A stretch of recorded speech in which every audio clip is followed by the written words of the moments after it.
سورج طلوع اور غروب اور زوال کے وقت سجدہ تلاوت یا نفل نماز نہ پڑھنا، اس کی کیا حقیقت ہے؟ اگر کوئی سجدہ یا نماز پڑھے تو گناہ ہے، اسی طرح عصر کی نماز کے بعد بھی۔ کچھ نمازیں بھائیوں ایسی ہیں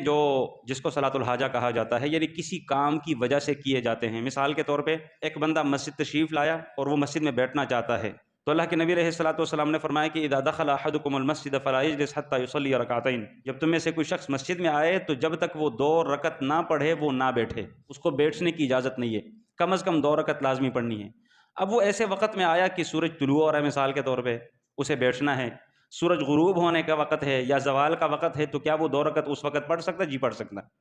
کیونکہ یہ صلاۃ الحاجہ ہے۔ اسی طریقے سے ایک بندہ وہ طواف کرتا ہے اور اس کا طواف عین زوال کے وقت ختم ہوا،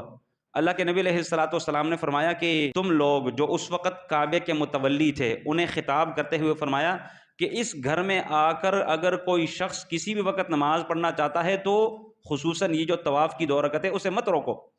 تو یہ بھی ایک حاجت کی نماز ہے۔ اسی طریقے سے جو سجدے تلاوت ہے جس کے متعلق خصوصی پوچھا گیا ہے، سجدے تلاوت کے لیے کوئی ممنوع وقت نہیں ہے، یہ صرف سجدہ ہے، یہ پوری نماز نہیں ہے۔ ممنوع وقت نماز کے لیے ہے، سجدے تلاوت کے لیے نہیں ہے۔ سجدے تلاوت کے لیے باوضو ہونا بھی شرط نہیں ہے، سجدے تلاوت کے لیے قبلہ رخ ہونا بھی شرط نہیں ہے، سجدے تلاوت کے لیے کھڑے ہو کے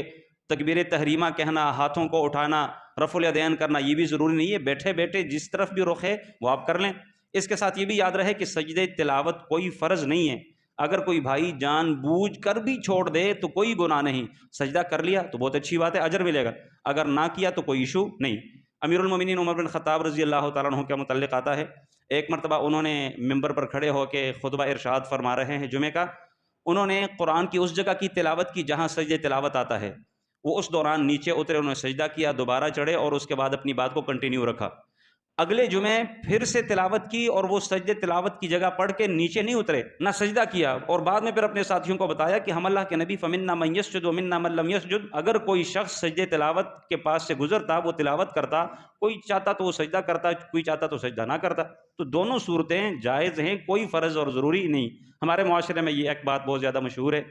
جو کرنے والا جو تلاوت کر رہا ہے اس کے اوپر تو فرض ہے ہی، جو آس پاس لوگ بیٹھے ہوئے سن رہے ہیں نا ان کے اوپر بھی یہ سجدہ فرض ہو جاتا ہے، یہ بالکل بے بنیاد بات ہے۔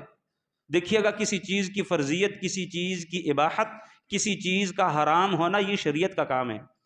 یہ اپنے عقل کی باتیں نہیں ہیں کہ بھئی عقل میں جو چیز اچھی اور بھلی لگے لہٰذا اس کو دین بنا لے اور جو اچھی اور بھلی نہیں لگتی اس کو دین نہ بنائیں، ایسے نہیں ہے۔